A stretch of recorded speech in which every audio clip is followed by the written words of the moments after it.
આસના અને તૃષ્ણાની ભૂખ તરસને આટલી વિશાળ બનાવે. તુલસી કહે આ બધા પગલા રાક્ષસ થવાના પગલા હતા અને પરિણામે ઘટના ઘટકે રહી. પ્રતાપભાનુ બીજા જન્મમાં રાવણ થયો. એનો ભાઈ અરિમર્દન હતો એ બીજા જન્મમાં કુંભકર્ણ થયો. અને ધર્મરુચિ નામનો પ્રધાન હતો એ બીજી માતાને પેટે જન્મ લઈ અને વિભીષણ થયો. પ્રતાપભાનુના અન્ય કુટુંબના માણસો એ નાના મોટા રાક્ષસ થઈ અને ધરતી ઉપર જન્મ્યા. આમ પ્રતાપભાનુનું આખું કુળ બ્રાહ્મણોના શાપને લીધે રાક્ષસ કુળમાં પરિવર્તિત થયું. રાવણનો જન્મ થઈ ચુક્યો. રામચરિતમાનસમાં રામ જન્મની કથાના પહેલા રાવણના જન્મની કથા છે. વાત પણ સાચી છે. રાત્રિનો અંધકાર બરાબર જામે પછી સૂરજ ઉગે છે સવારના. એટલે પહેલા નિશિચર વંશ છે, પછી સૂર્ય વંશની કથા છે. રાવણ જન્મ્યો. ત્રણેય ભાઈઓ યુવાનીમાં ખૂબ તપ કરે છે. રાક્ષસો તપ ખૂબ કરતા એ તો નિર્વિવાદ છે, એના જેવું તપ નથી. પુરાણો રાક્ષસોના તપની ગાથાઓથી ભર્યા છે. વેદવ્યાસજીને પ્રણામ કરવા જોઈએ કે એમણે રાક્ષસોના તપને ક્યાંય છુપાયું નથી. ભયંકર સાધના બતાવી છે રાક્ષસો. ત્રણેય જણે એટલું તપ કર્યું છે હિમાલયમાં, મત પૂછો. બ્રહ્માજી પ્રગટ થયા. રાવણને કહ્યું માંગ, શું આપું?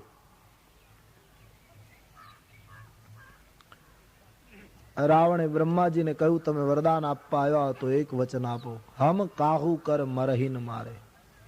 અમે કોઈના માર્યા મરીએ નહીં. પ્રતાપભાનુ વખતે જે વિચાર હતો એ જ વિચાર આવ્યો, કારણ કે શરીર ફરી ગયું, વાસના તો એની જ. અમને કોઈ મારી ન શકે જગતમાં. વાનર અને મનુષ્યની તમને છૂટ આપું છું. વાનર અને મનુષ્ય સિવાય અમે કોઈના હાથે ન મરીએ. વાનર અને મનુષ્યનો મને ભય નથી. આ બેની છૂટ છે. બાકી એ સિવાય અમને કોઈ ન મારી શકે. બ્રહ્માજીએ કહ્યું તથાસ્તુ, તમારું મૃત્યુ વાનર અને માનવ સિવાય કોઈ નહીં કરી શકે. રાવણને વરદાન આપી બ્રહ્માજી કુંભકર્ણ પાસે ગયા અને કુંભકર્ણનો વિશાળ દેહ જોઈ બ્રહ્માજીને થયું કે આ દુષ્ટ જો રોજ ભોજન કરશે તો જગતમાં કઈ રહેવા નહીં દે. જગતને ઉજાડી નાખશે, વેરાન કરી દેશે. સરસ્વતીને બોલાવી કુંભકર્ણની બુદ્ધિ ફેરવી અને કુંભકર્ણે 6 મહિનાની નિદ્રા માંગી કે 6 મહિના સુધી સુવાનું, 1 દિવસ જાગવાનું. એ 1 દિવસમાં ભોજન કરી શરાબ પી અને પાછું 6 મહિના સુઈ જવાનું, વળી પાછું 1 દિવસ જાગવાનું. આ કુંભકર્ણની પદ્ધતિ. બ્રહ્માએ સરસ્વતી દ્વારા બુદ્ધિ પરિવર્તિત કરી એને સુવડાવી દીધો. કદાચ કોઈને શંકા થાય કે કુંભકર્ણ શું એટલું બધું જમતો હશે કે 1 દિવસ જાગે ને એમાં ખાય તો આખા જગતનું પેલું કરી જતો હશે. સુવડાવી દેવાની પાછળનો હેતુ વિનય પત્રિકામાં ખુલાસો લખ્યો છે. કુંભકર્ણ એ અહંકારનું સ્વરૂપ છે અને અહંકારનો નાશ તો જ્યારે રામ કૃપા કરે ત્યારે જ થાય. પણ તુલસી કહે કમસે કમ અહંકાર સૂઈ જાય તો પણ સારું. અહંકાર જ્યારે જીવનમાં જાગે છે ત્યારે માનવીના સદગુણોને ખાઈ જાય છે. અહંકાર બહુ ભયંકર દુર્ગુણ છે માનવ જીવનમાં. ડગલે ને પગલે સતાવનારું તત્વ અહમ છે. તમે ક્રોધને ત્યાગો તો એ અહમ આવે, તમને કામને ત્યાગો તો એ અહમ આવે કે મેં કામ ત્યાગો. અહંકાર બેઠો જ હોય. તમે સત્કાર્ય કરો તો એ અહંકાર આવે. રામાયણમાં એક બહુ સમજવા જેવી વાત છે. તમે કથા બરાબર જોશો તો ખ્યાલ આવશે. રાવણની અડધી સેના ખલાસ થઈ ગઈ પછી કુંભકર્ણ જાગ્યો છે. આવી કથા છે. બધા બરાબર મધ્યમાં જ તુલસીદાસજીએ કુંભકર્ણને જગાડ્યો. રામજીની સેનાએ રાવણની અડધી સેનાનો વિનાશ કર્યો છે. રામની સેના એટલે સત્કાર્ય, પુણ્ય. રાવણની સેના એટલે દુષ્કૃત્યો, પાપ. અડધું પાપ ખલાસ કર્યું અને પુણ્ય વિજયી થતું હતું, અર્ધે પહોંચ્યું હતું. એ વખતે કુંભકર્ણની જાગૃતિ રામચરિતમાનસમાં. એનો અર્થ માણસ સાધના કરતો કરતો, પુણ્ય કરતો કરતો, સત્કાર્ય કરતો કરતો, આસુરી વૃત્તિનો વિનાશ કરતો કરતો અર્ધે પહોંચે છે. પછી એને સત્કાર્ય કરવાનો ઘમંડ પેદા થાય, અહંકાર વચ્ચે ઉભો થાય. માણસના જીવનની આ મુશ્કેલી છે. અહંકાર બહુ ખતરનાક દુશ્મન છે. નિર્મૂળ થાય તો બહુ સારું, પણ કમસે કમ સૂઈ જાય તો પણ ઘણું સારું. અને તેથી બ્રહ્માજીએ કુંભકર્ણને સુવડાવી દીધો. એક દિવસ જાગતો હતો. બાકી કુંભકર્ણનું વ્યક્તિગત જીવન તમે જુઓ ના તો આમ ગમે તેવું છે. જોકે વિચારો બહુ સરસ હતા, સંકલ્પની ખામી હતી, એ માણસ નિર્ણય નહોતો કરી શકતો, વિચારો બહુ સરસ રાખતો હતો. રામાયણમાં કથા છે, એક દિવસે જ્યારે જાગ્યો એના નિયમ પ્રમાણે, ત્યારે એને નારદ મુનિએ જે જ્ઞાન આપ્યું, એ જ્ઞાન એ માણસના જીવનમાં એવું ઉતરી ગયું કે જ્યારે લંકાના રણાંગણ માટે રાવણે એને જગાડ્યો ત્યારે એ જ્ઞાન યાદ રાખી અને એ કહેવા ગયો રાવણને કે તે મને બહુ મોડો જગાડ્યો, નહીતર મને જે જ્ઞાન મળ્યું એ હું તને કહેત તો તને એક ક્ષણમાં ખબર પડત કે રામ તત્વ શું કહેવાય. કહેવાનો અર્થ, કુંભકર્ણ 6 માસની નિદ્રા માંગે છે, તમોગુણી માંગણી છે એની. હવે બ્રહ્માજી વિભીષણજીની પાસે ગયા. વિભીષણને કહ્યું પુત્ર વરદાન માંગો. અને વિભીષણે કહ્યું એક જન્મ નહીં, જન્મ જન્માંતર સુધી ભગવત ચરણમાં નિર્મલ અનુરાગ પ્રાપ્ત હો. બ્રહ્માજીએ ભક્તિ અને પ્રેમનું વરદાન આપી જતા રહ્યા. ત્રણેય ભાઈઓ વરદાનથી સંપન્ન બની ધરતી ઉપર ઘૂમવા લાગ્યા. મૈદાનવ નામના એક રાક્ષસે મંદોદરી નામની કન્યાની સાથે રાવણનું લગ્ન કરાવ્યું. પોતાના બંને ભાઈઓને પણ પરણાવ્યા. અને પછી એ રાક્ષસે રાવણને કહ્યું તમારા જેવા મહાન વ્યક્તિ માટે એક સુંદર પાટનગર જોઈએ. તો કહ્યું સમુદ્રની વચ્ચે એક ત્રિકૂટ છે, ત્યાં લંકા નામની નગરી છે, ત્યાં અત્યારે યક્ષો નિવાસ કરે છે. રાવણ તમે એને હાંકી કાઢો તો એ નગરી હું તમારા માટે પુનઃ રચી દઉં, સુધારા કરી. રાવણે ચડાઈ કરી, યક્ષો જીવ લઈને જતા રહ્યા અને એ સ્થાન રાવણના કબજામાં આવ્યું. મૈદાનવે એને સવારી અને એ રાવણની લંકા બની. ત્યાં રાવણના રાક્ષસો કેન્દ્રિત થયા. જગવિખ્યાત નામ તેહી લંકા, પુષ્કળ સમૃદ્ધિ, સોનાનો કિલ્લો, પછી તો શું કહેવાનું. આટલી સમૃદ્ધિનો માલિક બની અને રાવણ લંકામાં કેન્દ્રિત થયો. એમણે ભાઈઓને પરણાવ્યા, કુટુંબીઓને બધાની યોગ્યતા પ્રમાણે મકાનો આપ્યા. તમામ લોકો સોનાની લંકામાં કેન્દ્રિત થયા. આટલી બધી સમૃદ્ધિ આ માણસ પાસે હોવા છતાં એની બીજાની સંપત્તિ લૂંટવાની ભૂખ ગઈ નહીં. ગત જન્મની ભૂખ હજી એમનેમ રહી, ગત જન્મની તૃષ્ણા હજી એમનેમ બળવો કરતી રહી. તુલસીજી લખે છે, એક દિવસ સ્વર્ગમાં ગયો, કુબેરની તમામ ધન સમૃદ્ધિને પુષ્પક વિમાનમાં ભરી રાવણ લંકામાં લઈ આવ્યો. એના તૃષ્ણા અને વાસનાથી લંબાયેલા હાથ છેક સ્વર્ગ સુધી પહોંચ્યા. એટલાથી એને સંતોષ ન થયો. એ પાતાળમાં ગયો અને નિર્દોષ નાગ કન્યાનું અપહરણ કરી પોતાના શયનખંડમાં પૂરવા લાગ્યો. એટલાથી પણ એને સંતોષ ન થયો. પોતાના બાહુમાં કેટલી તાકાત એનું પ્રદર્શન કરવા માટે આ માણસે ભગવાન સદાશિવનો કૈલાસ ઊંચો કરી દુનિયાને બતાવ્યું કે મારામાં કેટલી શક્તિ. રાવણના જીવનમાં મોટામાં મોટી કરુણા એ હતી કે કોઈનું સૌંદર્ય જોતો હતો તો સૌંદર્યનો શિકાર કરતો હતો, કોઈની સંપત્તિ જોતો હતો તો સંપત્તિની લૂંટ કરતો હતો. નહીતર આટલી બધી સમૃદ્ધિ પછી માણસને કેટલું જોઈએ? એટલી સમૃદ્ધિનો માલિક બન્યો. છેવટે એ લંકામાં આગ લાગી. આપણે ત્યાં કહેવાય છે લંકા ડૂબી અંતે. ક્યાં સુધી કેટલું જોઈએ માણસ? આમ બધી લૂંટ કરવા લાગ્યો. અપહરણ કરવું એ જ વિચારધારા, કોઈ દિવસ સમર્પણ કરવાનો વિચાર આ માણસના જીવનમાં ઉઠ્યો નહીં. ત્રાસ બોલાવા લાગ્યો. એક દિવસ તુલસીદાસજી કહે છે, સભા ભરીને રાવણ બેઠો છે અને સભાની આગળ પોતાનું પ્રવચન આપતા એમણે એમ કહ્યું, હમરે બેરી વિબુધ બરુથા. આ જગતમાં ભાઈઓ આપણા દુશ્મનો દેવતાઓ છે. એ લોકો સન્મુખ યુદ્ધ કરવા આવતા નથી.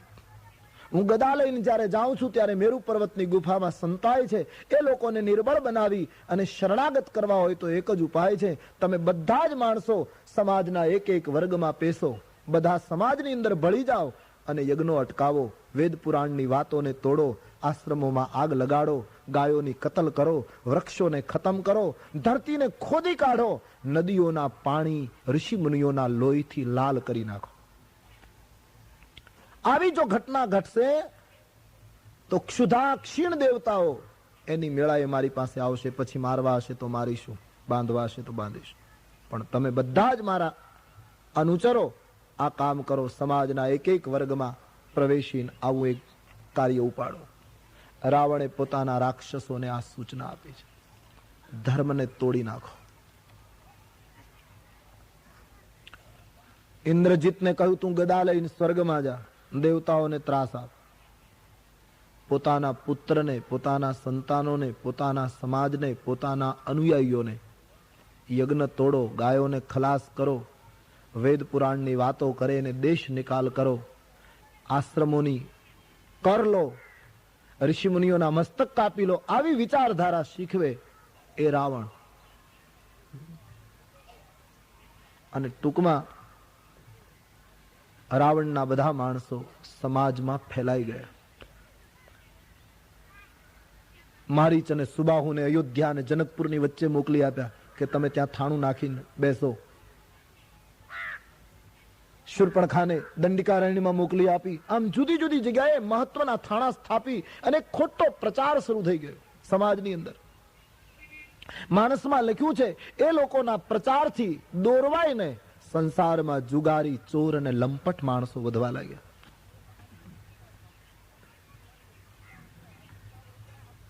આસુરી વૃત્તિનો સમાજ રાવણે નિર્માણ કર્યો.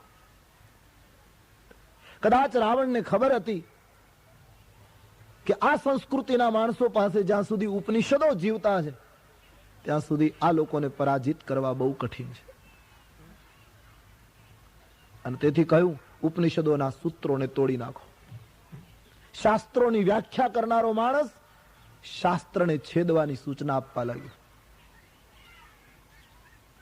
રામાયણમાં લખ્યું છે, કોઈ માતાને માનતું નથી, કોઈ પિતાને માનતું નથી, કોઈ ગુરુને માનતું નથી. શંકર ભગવાન રાક્ષસની વ્યાખ્યા કરતા ભવાનીને કહે, દેવી, આવી જેની વર્તુણુક પેદા થાય એને તારે રાક્ષસ સમજવો. માં નહીં માતુ પિતા નહીં દેવા, સાધુ પહી કરવા વહી સેવા. માતૃદેવો ભવ, પિતૃદેવો ભવ, આચાર્ય દેવો ભવ, તમામ સૂત્રોનું ખંડન થવા લાગ્યું. આનું નામ રાક્ષસ, બીજું શું? માતાને ન માને, પિતાને ન માને, દેવને અને સંત સાધુને ન માને, તુલસીદાસજી કહે એને રાક્ષસ સમજવો. આવો ખોટો સમાજ નિર્માણ થયો. નિશિચરે પોતાનું પ્રાબલ્ય વધાર્યું. રાત્રિ ગાઢ બની ગઈ અસુરોની.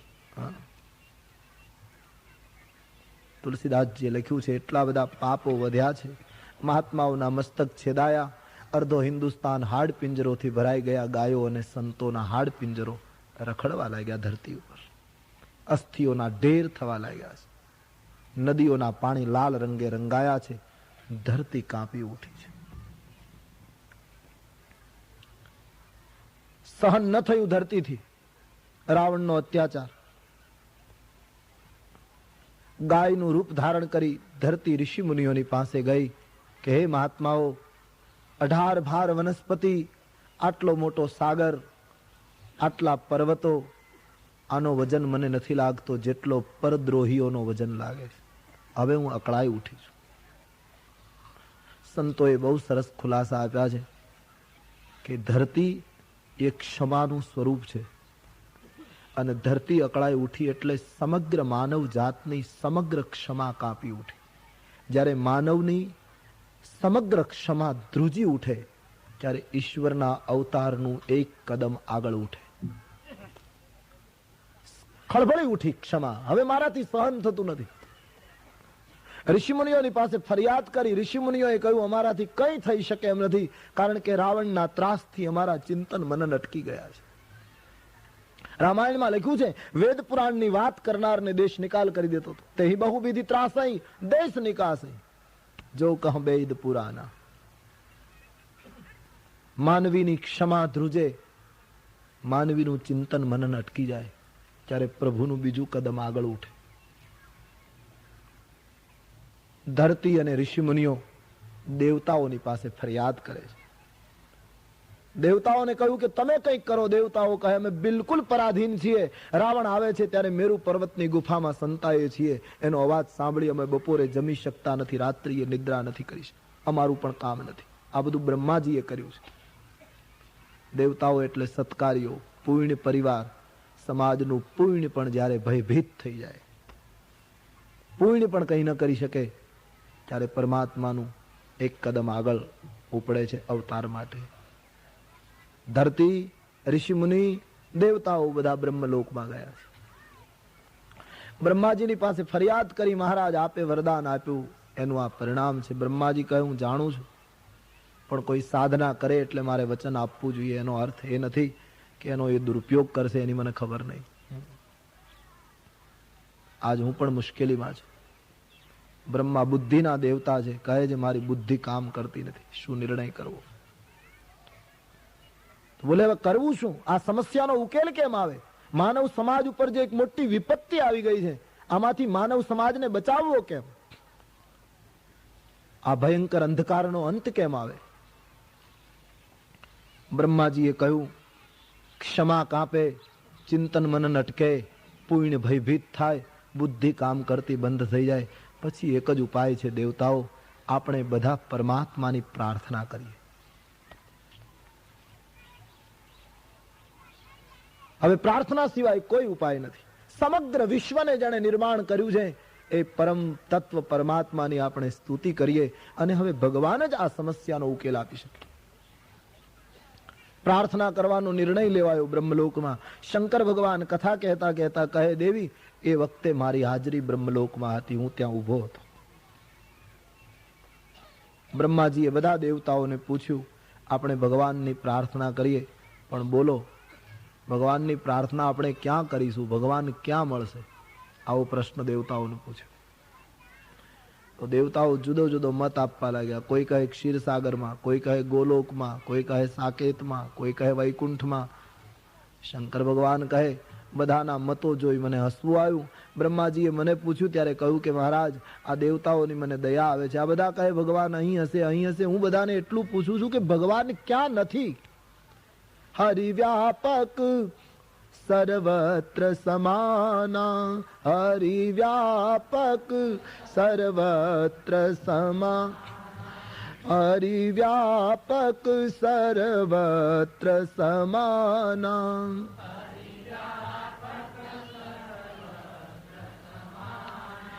प्रेम ते प्रगट होगी मैं जाना, प्रेम ते प्रगट होगी मैं जान. શિવજીએ કહ્યું મારી જાણકારી છે, મારો અનુભવ છે, ઈશ્વર વ્યાપક છે. દેવતાઓ એ પ્રેમથી પ્રગટ થાય. અહીં પ્રાર્થના કરશો તો અહીં પ્રગટ થશે. એને ક્યાં ગોતશો? બહુ સાચી વાત છે.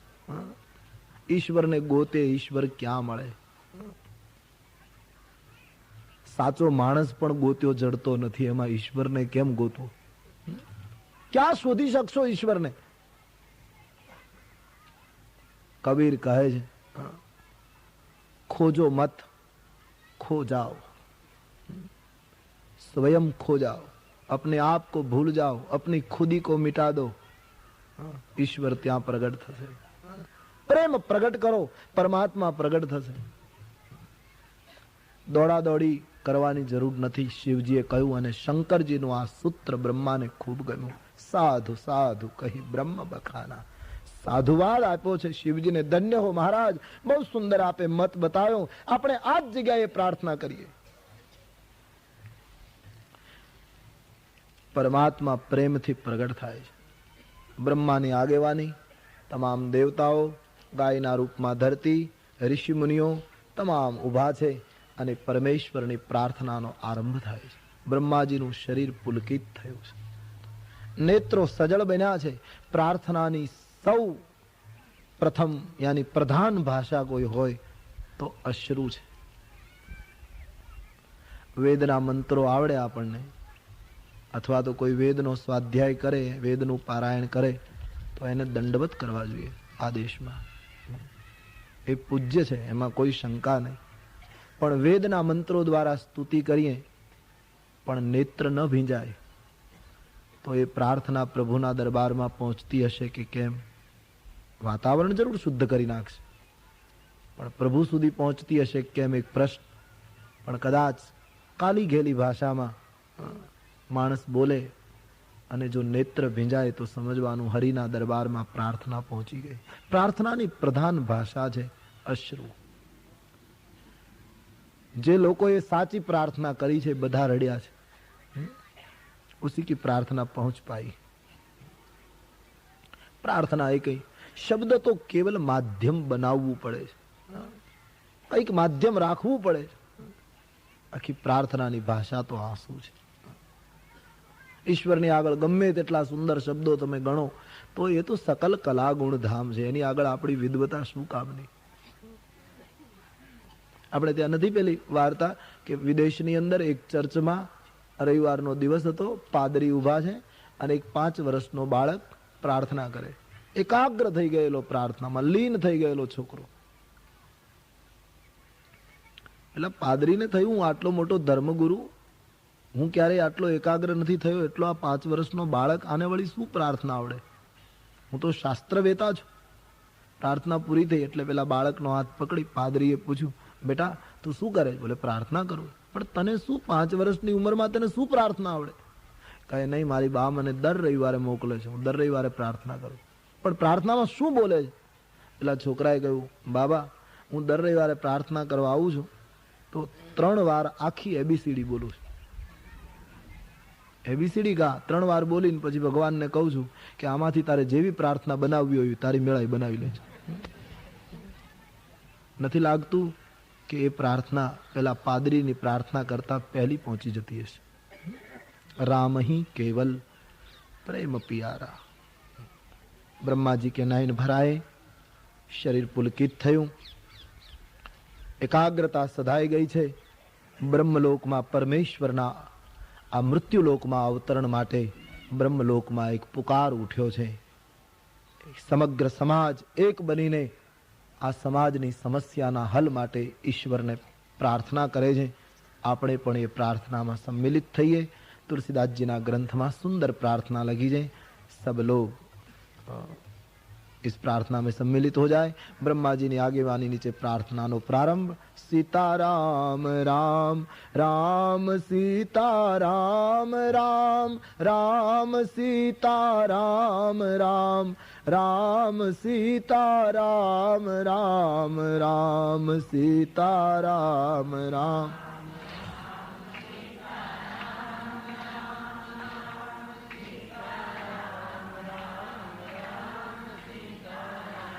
राम राम सीताराम राम राम सीताराम राम राम सीताराम राम राम सीताराम राम राम सीताराम. सब गाइए.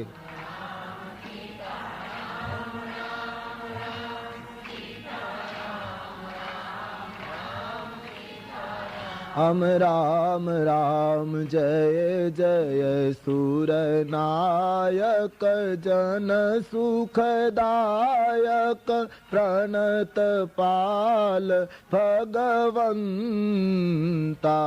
सीताराम राम राम सीता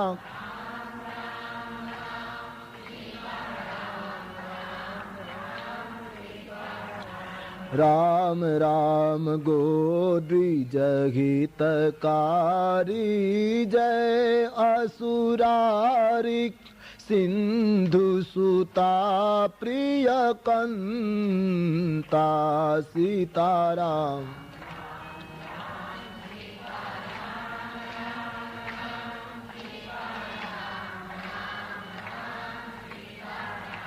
राम राम पालन सुर धरणी अद्भुत करणी मरम न जाने कोई सीताराम राम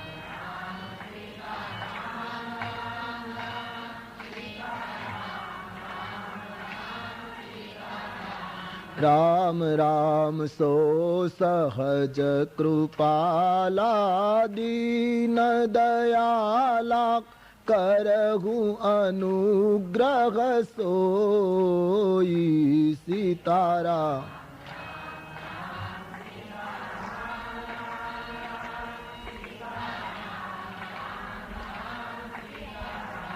राम राम जय जय अविनाशी सब घटवासी व्यापक परमानंदा सीतारा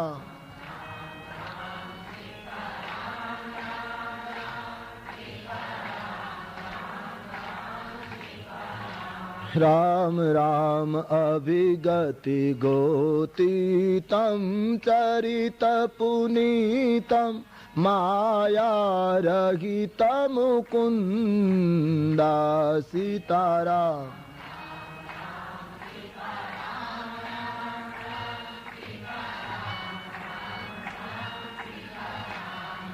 राम जेहि लागी विरागी अति अनुरागी विगत मोह मुनि वृंदा सीतारा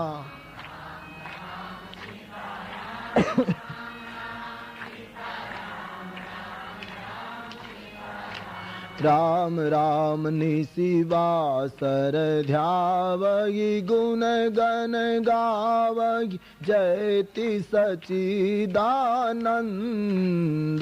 सीताराम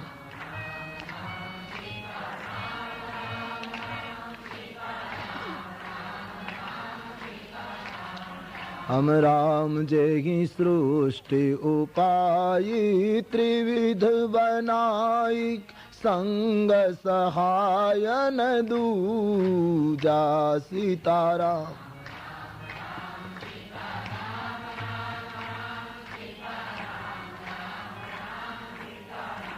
राम राम सो करहूँ अघारी चिंत हमारी जानी भक्ति न पूजा सीतारा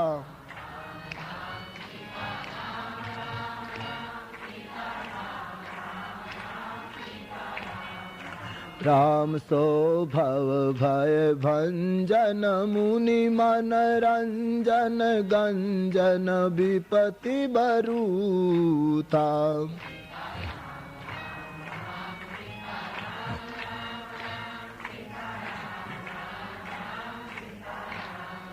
ब्राह्मण बच क्रम वाणी छाड़ी सयानी शरण सकल सुरयूथा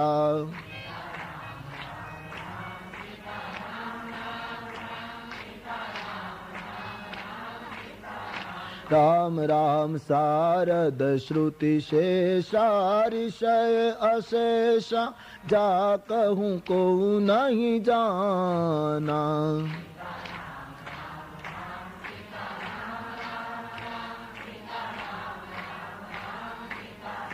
राम राम जेहि दीन पियारे वेद पुकारे द्रवऊ सोई भगवाना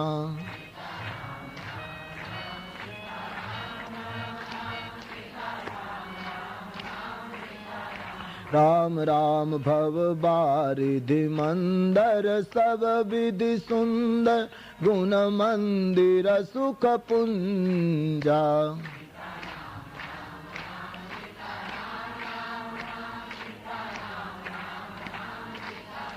राम राम मुनि सिद्ध सकल सुर परम भयातुर नमत नाथ पद कंजा सीता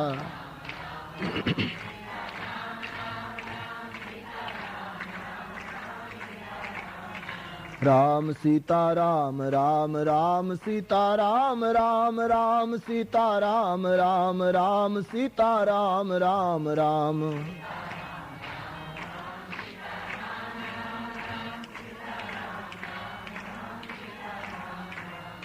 सीता राम राम राम सीता राम राम राम सीता राम राम राम सीता राम राम राम सीता राम राम राम सीता राम राम राम सीता राम राम राम सीता राम राम राम सीता राम राम राम सीता राम राम राम सीता राम राम राम सीता राम राम राम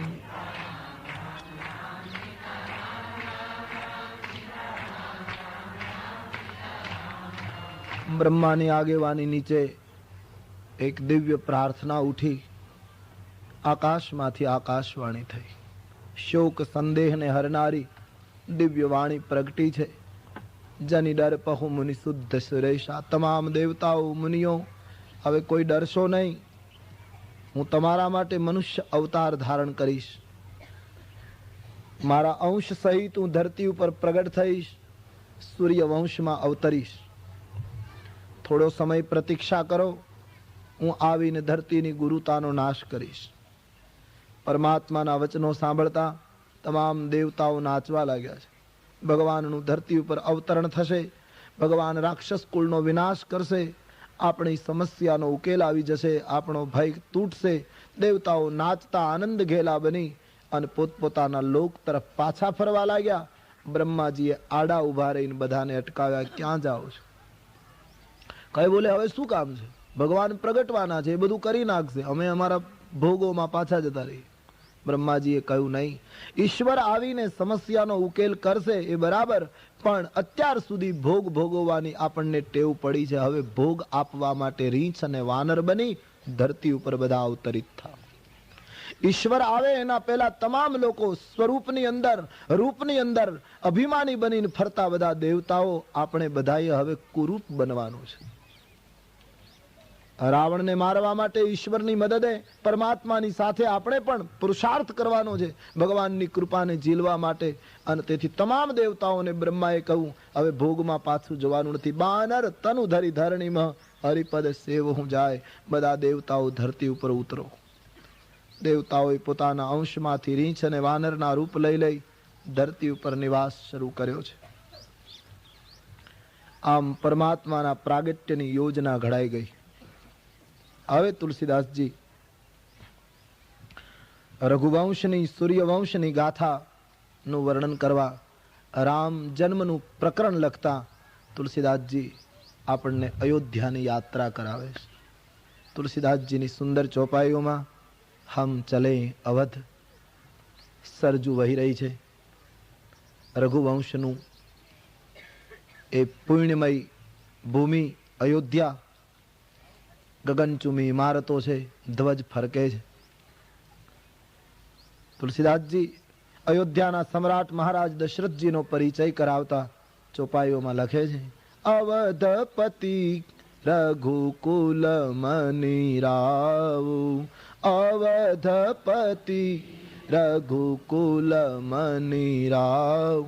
થોડું ધ્યાન આપશો અને એકાગ્રતાથી સાંભળશો તો તમે પણ ચોપાઈઓ ગાઈ શકશો. અર્ધી અર્ધી ગવડાવું છું, કેવલ અર્ધાલી, इसलिए सब गान करे. ये सब मंत्र हैं. अवधपति रघुकुल मनि राव, अवधपति रघुकुल वेद विदित जेहि दशरथ नाव, वेद विदित वेद विदित जेहि दशरथ नाव, वेद विदित जेहि ધર્મ ધુરંધર ગુણ નિધિ જ્ઞાની ધર્મ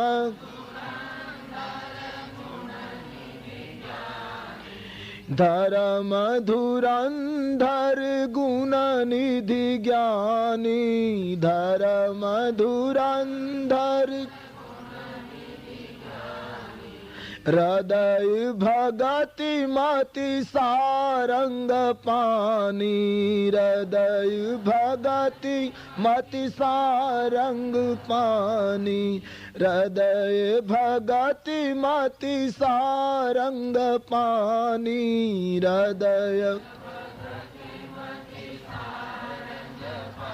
ની અવધપતિ રઘુકુલ મની રાવ અવધપતિ રઘુકુલ મની રાવ વેદ વિદિત જેહી દશરથ નાવ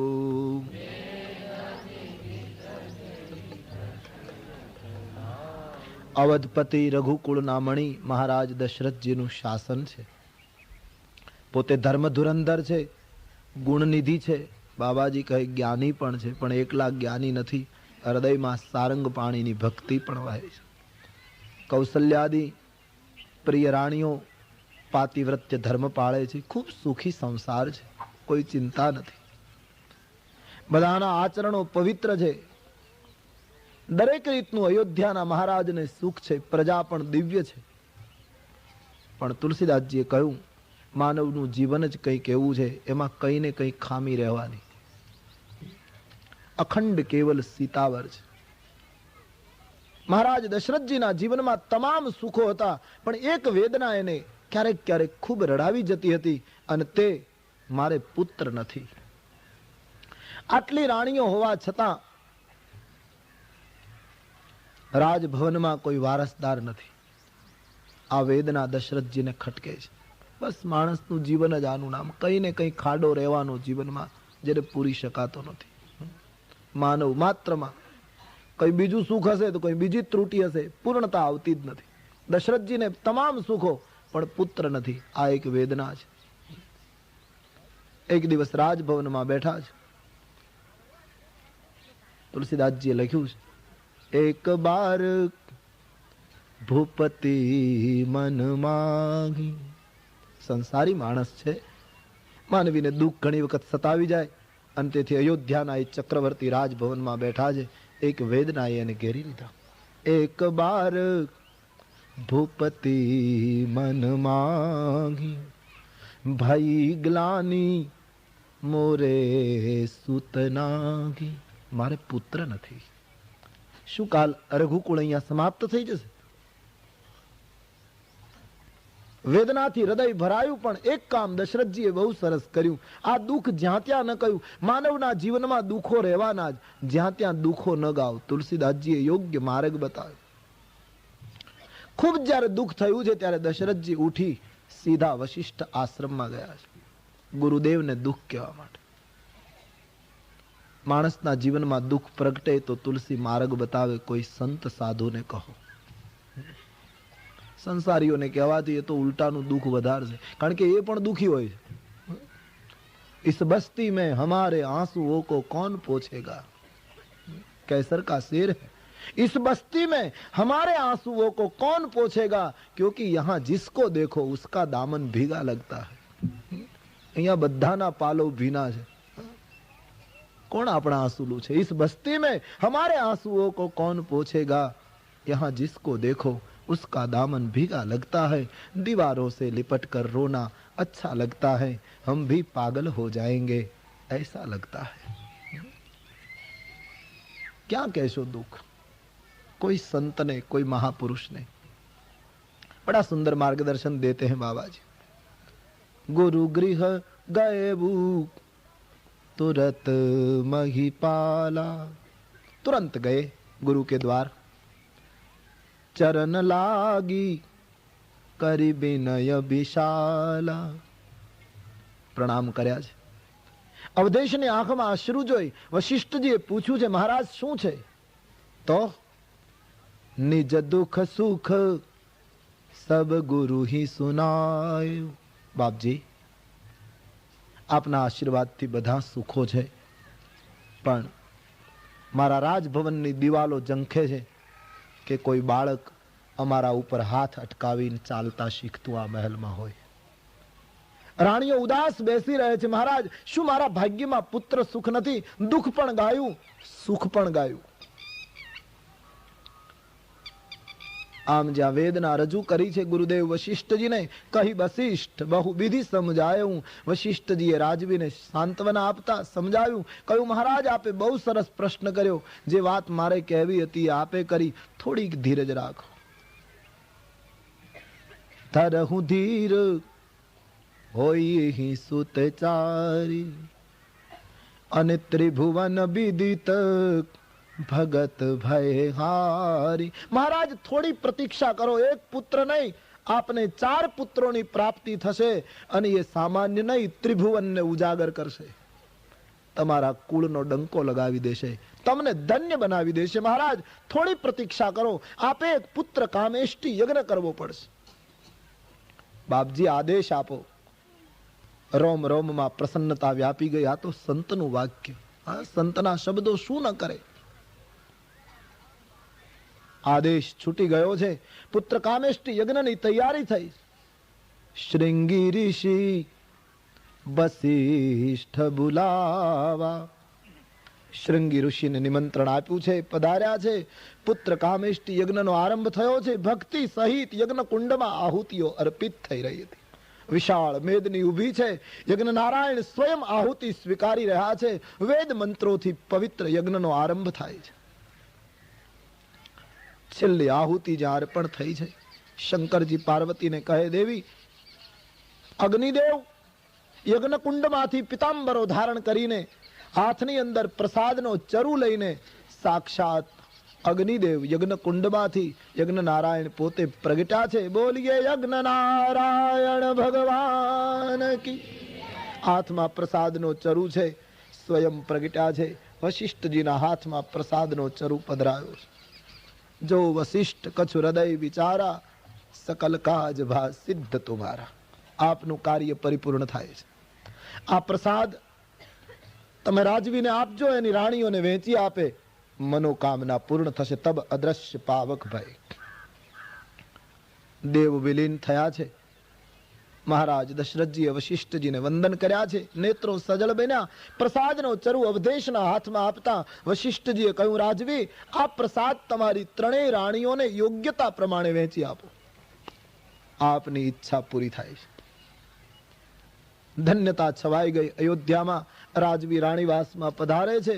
3 રાણીઓને પ્રસાદની વહેંચણી કરે છે. અર્ધ ભાગ કૌશલ્ય દિનહા. જે પ્રસાદ મળ્યો છે એમાંથી અર્ધો પ્રસાદ કૌશલ્યાજીને આપ્યો. કૌશલ્યાજી મહારાણી છે, અયોધ્યાના પાટ મહિષી છે. અર્ધો પ્રસાદ એને આપ્યો. યોગ્ય કર્યું. અર્ધો જે બચ્યો એના 2 ભાગ કર્યા, પાપા ભાગ. હવે કૈકેયી અને સુમિત્રાને એ 2 ટુકડા આપવા છે, પણ દશરથજીને ચિંતા થઈ કે પહેલા કોને આપું, કૈકેયીને કે સુમિત્રાને? કારણ કે દશરથજી કૈકેયીના સ્વભાવથી પરિચિત છે. કૈકેયી જલ્દી નારાજ થઈ જાય છે, એવો એનો સ્વભાવ છે. દશરથજી થોડા કૈકેયીના તરફ વધારે ખેંચાયેલા રહેતા હતા. કૈકેયી અતિ સુંદર હતા, અને પરિણામે કૈકેયી નારાજ થાય એમ દશરથજી ઈચ્છે નહીં. તો કૈકેયીને પહેલો પ્રસાદ આપી દઉં તો કૈકેયી ખુશ થઈ જાય. પણ બીજો વિચાર એ આવ્યો કે કૈકેયીને ખુશ કરવા માટે હું સુમિત્રાને અન્યાય કર્યા કરું, એ પણ બરાબર નહીં. સુમિત્રાનો દરજ્જો પણ એ છે.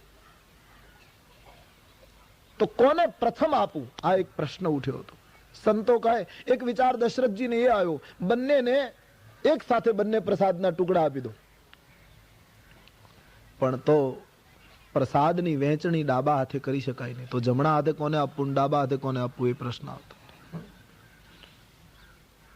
ઘણી રાણીઓ એ કાળમાં લોકો પરણતા હતા ને. એ તો ધન્ય છે રામજીએ કે રામરાજ્ય કરવા માટે એક પત્ની વ્રતની ઘોષણા કરી.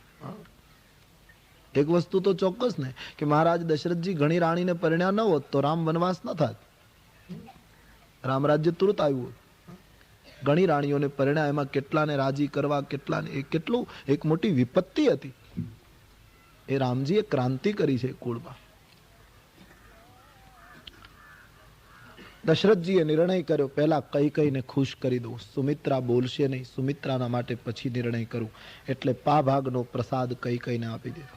અડધો ભાગ કૌશલ્યાજીને, પાભાગ કૈકેયીને. હવે પાભાગ જે બચ્યો એના બે હિસ્સા કર્યા, એક કૌશલ્યાના હાથમાં અને એક કૈકેયીના હાથમાં આપીને કહ્યું, તમે બંને રાણીઓ સુમિત્રાને આપી દો. એટલે કે અયોધ્યાના રાજવી દ્વારા, અયોધ્યાના સમ્રાટ દ્વારા સન્માનિત બંને રાણીઓ, તમે હવે સુમિત્રાનું સન્માન કરો. એટલે દરેક રીતે સુમિત્રાનું ગૌરવ વધારી દીધું. આટલા મોટા મહીપતિએ જેનું સન્માન કર્યું